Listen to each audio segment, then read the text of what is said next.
আমাদের টোটাল এই আগুন লাগার সূত্রপাত হওয়ার সাথে সাথে আমাদের টোটাল 1000 আনসার সদস্য এই আগুন নিবানোর কাজে নিয়োজিত ছিল।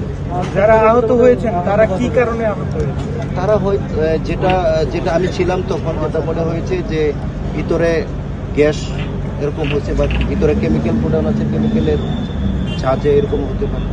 এক্সট্রিম মশার কয়েল প্ল্যান্ট ফাইবার দিয়ে তৈরি, তাই সহজে ভাঙে না, সুগন্ধিযুক্ত ও নিরবিচ্ছিন্নভাবে জ্বলে। ডেঙ্গু, চিকুনগুনিয়া বাহি সহ যে কোনো মশার বিরুদ্ধে দেয় এক্সট্রিম সুরক্ষা। টোটাল 25 জন আনসার সদস্য আহত হয়েছে উদ্ধার কাজে সহায়তা করতে যেয়ে।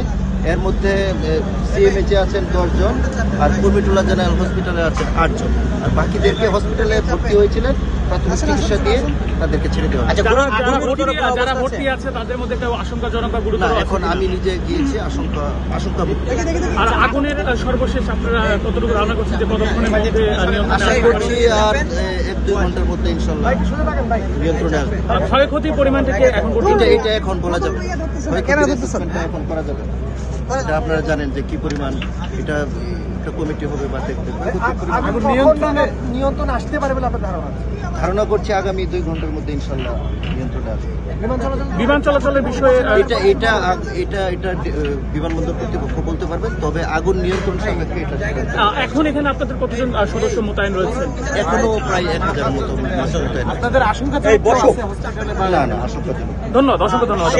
শেষ কখন আগের চেয়ে নিয়ন্ত্রণে আছে, তবে একটু সময় লাগবে।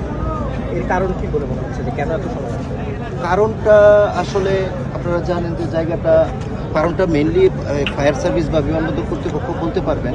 তবে আমার যেটা মনে হচ্ছে যে আসলে এখানে ধরেন জায়গাটা হলো ক্লোজ, পানি হয়তো বা ভিতরে করা যাচ্ছে না, এই জন্য হয়তো বা এরকম। প্রাথমিকভাবে কেমন ক্ষয়ক্ষতি হয়েছে এটা এখনো বলা যাবে না, এখনো পুরোপুরি হয় নাই। আশা করতেছি আর হয়তো বা আগামী 2-3 ঘন্টার মধ্যে পুরোপুরি নিয়ন্ত্রণে আসবে।